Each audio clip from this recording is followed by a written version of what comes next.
कभी कभी बैठे बैठे लग रहा था कि मंच इधर भी है इधर भी है। ऐसे सब बैठे हुए महानुभाव बहनों तथा भाइयों, एक वास्तव में इस कार्यक्रम का जो उद्देश्य था वो तो पूज्य रामदेव जी के और पूज्य विजय कुशल महाराज जी के उद्बोधन से तो पूरा हो गया। भाव भी हम के सबके अंतःकरण में पहुंचा और महालक्ष्मी भी प्रसन्न हो गई। मैं तो इतनी बातें सुन रहे हूं तो महालक्ष्मी भी प्रसन्न, और जिनको करना है उनके प्रमुख मंच पर बैठे हैं। अब मेरे मन में प्रश्न है कि मुझे क्या करना है, तो शुभकामना देने के अलावा और कुछ बचता नहीं है।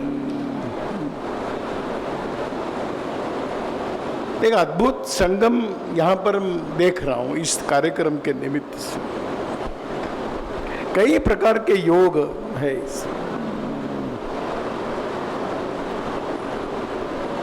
पहले तो मन में आता है कि एक देवभूमि में कार्यक्रम हो रहा है,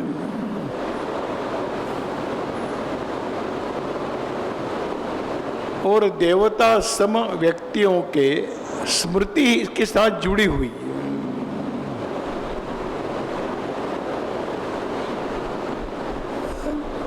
पूजनीय माधवराव गोलवलकर गुरु जी का नाम हो अथवा श्रद्धेय भौराव जी का नाम हो, इनको देवता स्वरूप भी कहना कठिन लगता है। ये तो साक्षात भगवान के ही समान थे। ऐसे महापुरुषों के स्मृतियों के साथ जुड़ा हुआ कार्यक्रम,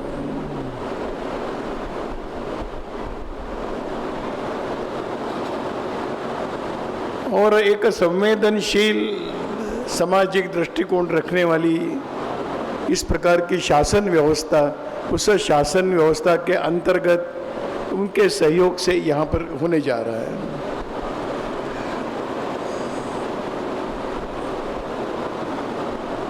तो भवन तो बन जाएगा, उसमें कोई किसी के मन में, हमारे मन में कोई आशंका रखने का कोई कारण नहीं, क्योंकि मैं आज के और इसके पूर्व के भी एक कार्यक्रम में मैं देख चुका हूँ कि भौरव देवराज सेवान्यास के जो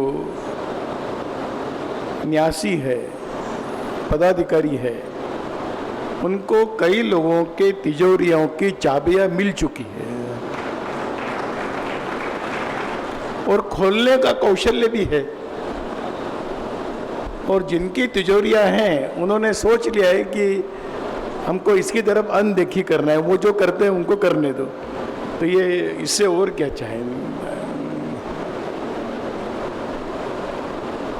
पर कभी कभी हम भावावेश में, उत्साह में, जोश में कुछ शब्द प्रयोग कर लेते हैं कि यहाँ पर जो एक रुग्ण सेवा सदन माधव गुरु जी के नाम से होने जा रहा है, कभी कभी हम उत्साह में कह भी देते हैं कि आपका काम दिन दुगना रात चौगुना बढ़ता जाए।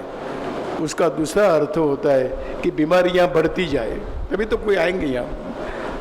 अब ये भी कहना मुश्किल है तो कह भी नहीं सकते, लेकिन इतना जरूर कह सकते हैं कि जो अपेक्षा रखकर ये कार्य प्रारंभ हुआ है, उन अपेक्षाओं की पूर्ति परिश्रम से, सहयोग से, संकल्प की प्रसिद्धि से ये पूर्ण होने वाला है, इसका विश्वास है।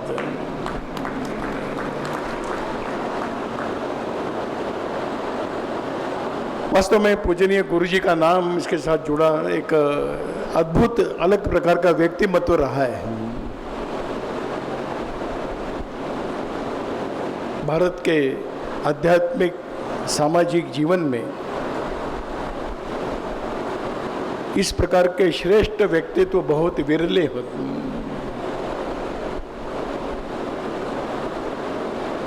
एक अध्यात्म के पथ पर निकला हुआ एक श्रेष्ठ व्यक्तित्व पर अपने स्वयं की मोक्ष की कामना को तिलांजलि देकर समाज को ही देवता ईश्वर मानकर उसके लिए अपना सारा जीवन समर्पित कर दिया और अपने स्वयं के क्षमताओं को विसर्जित करते हुए, अगर पूजनीय श्री गुरु जी अगर अध्यात्म की मार्ग पर चल पड़ते तो एक श्रेष्ठ स्थान पर पहुंचने का हमें कुछ कहने की आवश्यकता नहीं, उनका व्यक्तित्व ये सब।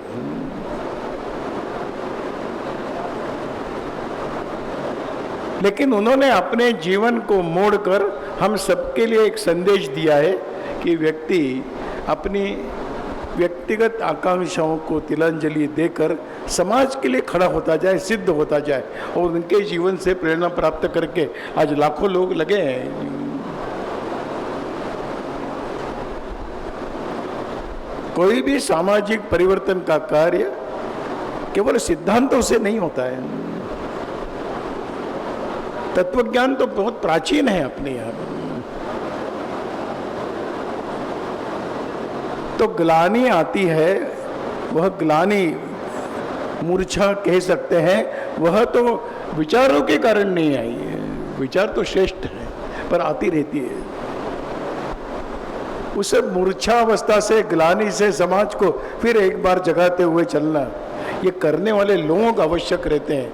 ऐसे करने वालों की जो श्रेष्ठ मालिका भारत के समाज जीवन को प्रभावित करने वाली रहे, उसमें पूजनीय श्री गुरु जी का स्थान काफी ऊंचा है और उनकी स्मृतियां हैं इस भवन के साथ।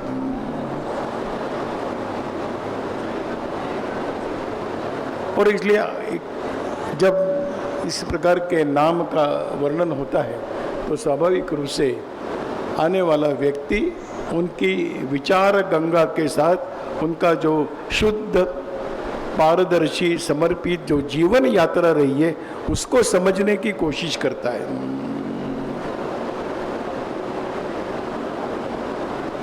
श्रद्धेय भौरव जी एक कभी अपने जीवन में संकल्प लेकर नागपुर से निकल पड़े, फिर कभी भी उन्होंने पीछे मुड़कर नहीं देखा है।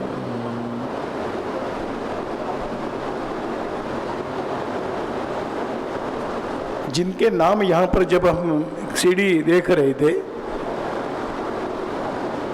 जिनके जीवन को उन्होंने दिशा दी और प्रभावित किया है, वो तो दुनिया में एक श्रेष्ठ नाम से परिचित है। फिर वो पंडित दीनदयाल जी हो या अटल बिहारी जी हो, दुनिया भौरव देवरे जी को नहीं जानती, इनको जानती है। इस प्रकार के अद्भुत क्षमता रखने वाले व्यक्ति के जीवन को राह दिखाने वाले, एक सामान्य परिवार में जन्म लिए हुए परंतु श्रेष्ठ कर्म करने के लिए ही जिन्होंने जन्म लिया, ऐसे लोगों में भौरव देवरे सिद्ध है। इसलिए मैंने कहा कि एक बार रास्ता तय किया, पीछे मुड़कर नहीं देखा। तो एक समाज परिवर्तन का संकल्प जिनके जीवन का लक्ष्य रहा, उनके स्मृति में इस सेवा न्यास की स्थापना हो। तो मूल तो काम समाज को दिशा देने का है।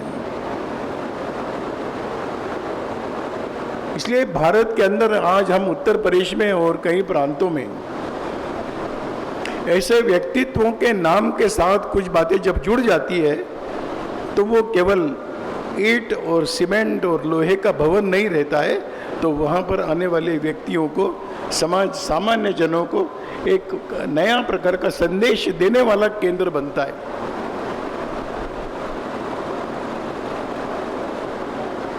नहीं तो इन महापुरुषों ने कोई अपने नाम के लिए कुछ किया था।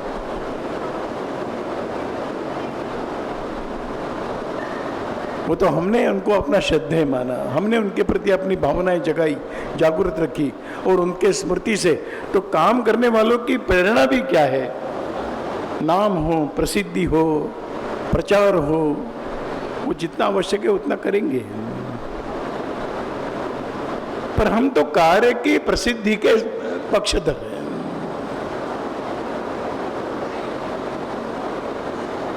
भारत की परंपरा में कई श्रेष्ठ कार्य ऐसे हैं कि किसने किए कोई जानता नहीं है।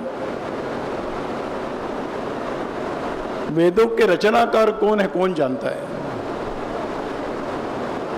इतने अद्भुत शिल्प बने भारत के अंदर, कौन जानता है कि उनका शिल्पकार कौन है।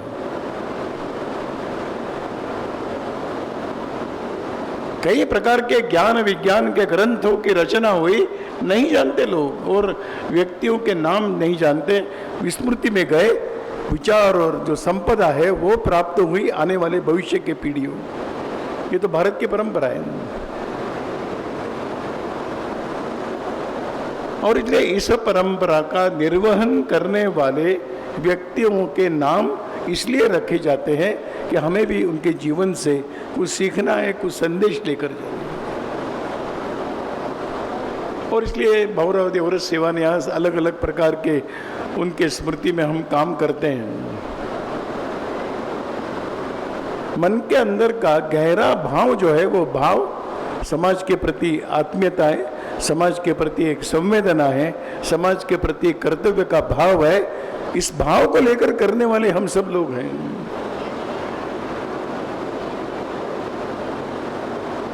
और इसलिए इस प्रकार के श्रद्धेय भाऊराव देवव्रत सेवा न्यास के द्वारा चलने वाले सभी कार्य इसी भावना के आधार पर चलने चाहिए। ठीक है, आज समाज की आवश्यकता है इस प्रकार के रुग्ण सेवा सदन बने, ये मजबूरी है। चिकित्सालय चले, मजबूरी है। भाऊराव देवव्रत जी का जीवन जब देखते हैं तो उन्होंने अपने जीवन में किस बात को उन्होंने प्रारंभ किया, तो उन्होंने विद्यालय को प्रारंभ किया है कि जो मनुष्य निर्माण का एक अच्छा एक खासा आधार बनेगा, तो विद्यालयों की ध्यान दिया, क्योंकि मूल जड़ इस समाज की जो बीमारी है वो जड़ अज्ञान के कारण है। उस अज्ञान को दूर करने का रास्ता बनाना चाहिए। इसलिए गोरखपुर का विद्यालय प्रारंभ किया, तो आज तो विद्या भारती का एक जाल बन गया। और इसलिए इन महापुरुषों ने समाज की मूल समस्या का अध्ययन किया और समस्या के समाधान के दिशा में पहल की है। हम उनके जीवन से प्रेरणा प्राप्त करके आज की समाज की आवश्यकताओं को ध्यान में लेकर उसकी पूर्ति करने में लगे हुए हैं। और इसलिए काम तो श्रेष्ठ होने ही वाला है। अगर एक चिकित्सा का क्षेत्र अगर हम देखें तो आज का जो दृश्य है वो दृश्य ये बताता है कि बड़ी मात्रा में जो सुविधाएं उपलब्ध है वह समाज के अल्प लोगों के लिए है। कहा जाता है कि 80% सुविधाएं 20% लोग उसका लाभ उठाते हैं और 80% लोगों को 20% सुविधाओं पर निर्भर रहना पड़ता है। ये प्रश्न है आज।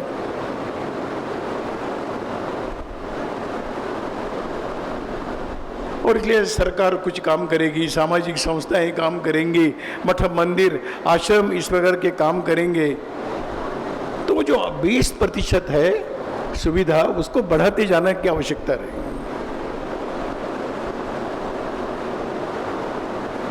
और चिकित्सा का क्षेत्र ऐसा है कि तो वो तो विश्वास के बल पर चलता है। और विश्वास आज तक शायद ही आप लोगों ने भी नहीं देखा, मैंने भी नहीं देखा है कि व्यवसाय करने वालों के कारण विश्वास निर्माण नहीं होता। विश्वास सेवा समर्पण भाव से जो करते हैं उनके कारण विश्वास निर्माण होता है। वो कार्य यहाँ से चलने वाला है। और इसलिए भवन का शिलान्यास हुआ, बहुत शीघ्र भवन बन जाएगा। आने वाला व्यक्ति यहाँ पर केवल 2-4 कमरों की सुविधा है, भोजन समय पे मिल जाता है, इससे संतुष्ट तो होगा ही, होना भी चाहिए। लेकिन क्या इस केंद्र से आने वाला व्यक्ति क्या अपने जीवन का भी कुछ संकल्प लेकर जाएगा, इसका भी विचार हमको करने की आवश्यकता है। नहीं तो अनेक धर्मशालाएं हैं, अनेक प्रकार के चिकित्सालय हैं, उसमें एक और नाम जुड़ गया।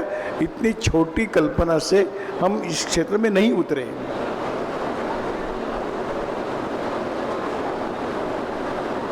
और जो कहा जाता है कि समाज को ही ईश्वर मानकर करना है, और इसलिए इस प्रकार का काम करने वाली जो व्यवस्थाएं हैं वो व्यवस्था समाज की ओर ईश्वर के रूप में देखते रहेगी, पूजा के रूप में सेवा करेंगे, सेवा के रूप में पूजा करेंगे। यहाँ पुष्प जल इसकी आवश्यकता नहीं, आरती उतारने की आवश्यकता नहीं, प्रेम भाव से आत्मीयता के बल से इस प्रकार की कार्य की उपलब्धि कराना यही श्रेष्ठ पूजा है।